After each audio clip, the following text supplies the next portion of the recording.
प्रिय भैया बहनों, आज हम लोग दृढ़ पिंडों की घूर्णन गति के बारे में अध्ययन करेंगे। Rotational motion of rigid bodies. इसमें सबसे पहले हम आते हैं दृढ़ पिंड क्या है। तो ऐसा कोई भी पिंड जिसके ऊपर बाह्य बल लगाने से पिंड के कणों में एक दूसरे के सापेक्ष कोई विस्थापन ना हो, तो ऐसे पिंड को दृढ़ पिंड कहते हैं। लेकिन ऐसा वास्तव में कोई भी पिंड दृढ़ पिंड होता नहीं है, क्योंकि हम अगर बल की मात्रा बढ़ा दें तो हर एक पिंड में जरूर कुछ न कुछ उसके कणों के बीच विस्थापन हो ही जाएगा। तो यहाँ पर हम लोग सामान्य रूप से कोई भी जो ठोस पिंड है उस पिंड को दृढ़ पिंड के रूप में ही यहाँ पर मानते हैं। अब हम लोग इसमें पहला टॉपिक आते हैं बलागुण, मोमेंट ऑफ फोर्स या टॉर्क।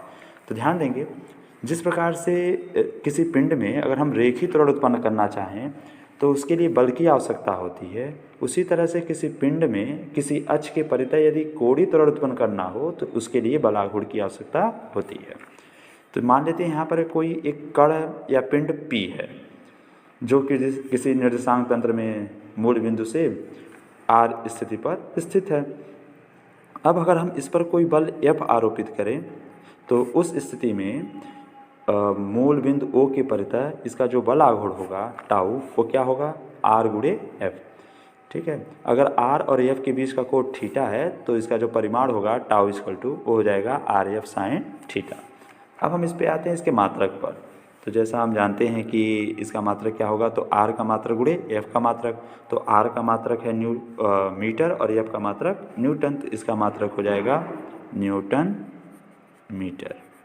ठीक है, इसका जो बीमीय सूत्र होगा वो क्या होगा, तो ध्यान देंगे न्यूटन का हो गया M/L/T-2 और मीटर का हो गया L, तो ये क्या हो जाएगा M/L/T-2। जैसा आपको याद होगा कि यही बीमीय सूत्र कार्य का भी होता है। ठीक है, लेकिन कार्य और बलाघूर्ण में क्या अंतर है, तो बलाघूर्ण एक सदिश राशि है जबकि कार्य क्या है, अदिश राशि है। दूसरा चीज़ आप जानते हैं कि कार्य का जो मात्रक होता है वह न्यूटन मीटर के साथ साथ जूल भी होता है, जबकि बलाघूर्ण का मात्रक सिर्फ क्या होता है, न्यूटन मीटर होता है। अब आगे हम लोग देखें इसमें बलाघूर्ण के लिए यहाँ पर ध्यान देंगे कि जो आरोपित बल हमारा F है, अगर हम इसका दो घटक निकालें, एक हम लोग त्रिज्या के अंदिश, तो ये हो जाएगा F cos थीटा, और एक इसके परपेंडिकुलर वो हो जाएगा F sin थीटा। ठीक है, अब आप देख रहे होंगे कि टाउ का जो वैल्यू है वो क्या है, RF sin थीटा, मतलब R into F sin theta.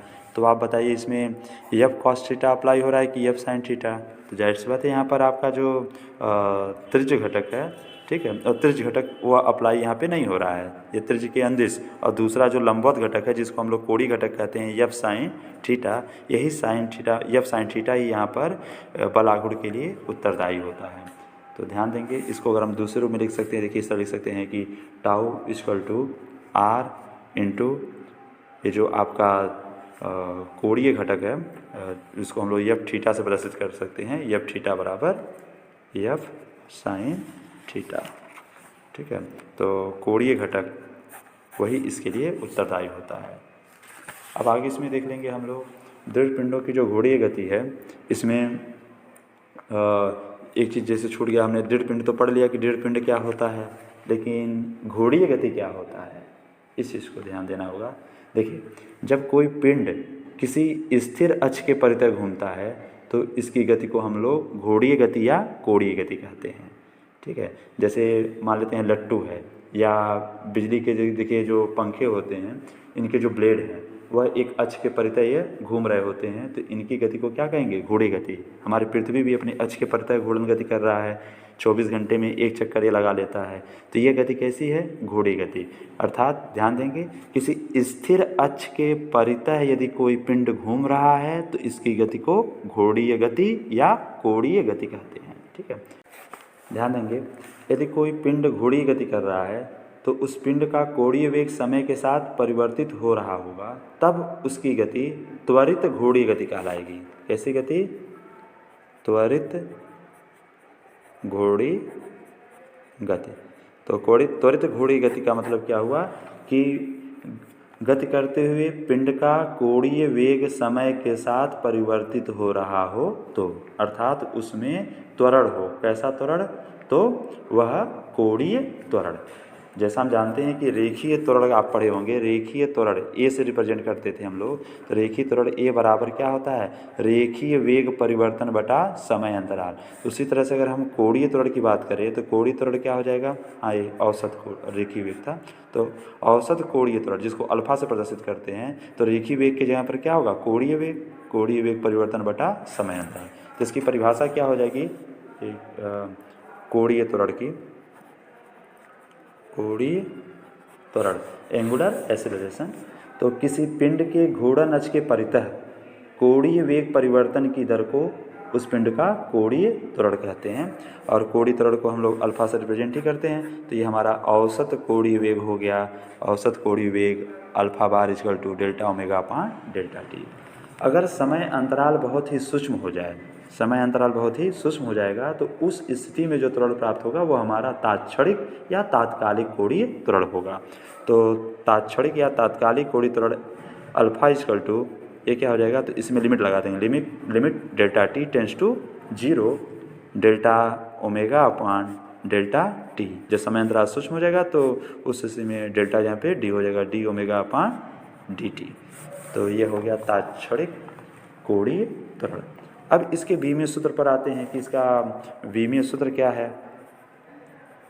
बीमीय सूत्र अल्फा का तो क्या होगा, तो ध्यान देंगे ओमेगा का बीमीय सूत्र बटे समय का बीमीय सूत्र। तो ओमेगा का बीमीय सूत्र मतलब कोणीय वेग का जो बीमीय सूत्र होता है वह t-1 होता है, और बटा समय का, तो समय का t, अब ये ऊपर जाएगा तो हो जाएगा t-2। ठीक है। हाँ, मात्रक इसका, तो मात्रक क्या होगा, तो देखिए कोणीय वेग का मात्रक बटे समय का मात्रक। कोणीय वेग का मात्रक होता है रेडियन प्रति सेकेंड, तो इस तरह से ये हो जाएगा रेडियन प्रति सेकेंड स्क्वायर। ठीक है। और कैसी राशि है, तो ये राशि सदिश राशि है। ठीक है। अब ध्यान देंगे यहाँ पर, अभी हम लोगों ने जो पढ़ा कि दृढ़ पिंड की घूर्णन गति में, तो दृढ़ पिंड क्या है और घूर्णन गति क्या है। ठीक है। उसके बाद हम लोगों ने बलाघूर्ण के बारे में पढ़ा, और बलाघूर्ण के बाद कोणीय त्वरण के बारे में। तो इसका नोट्स बना लीजिएगा, और जहाँ समस्या होगी उसे बताइएगा।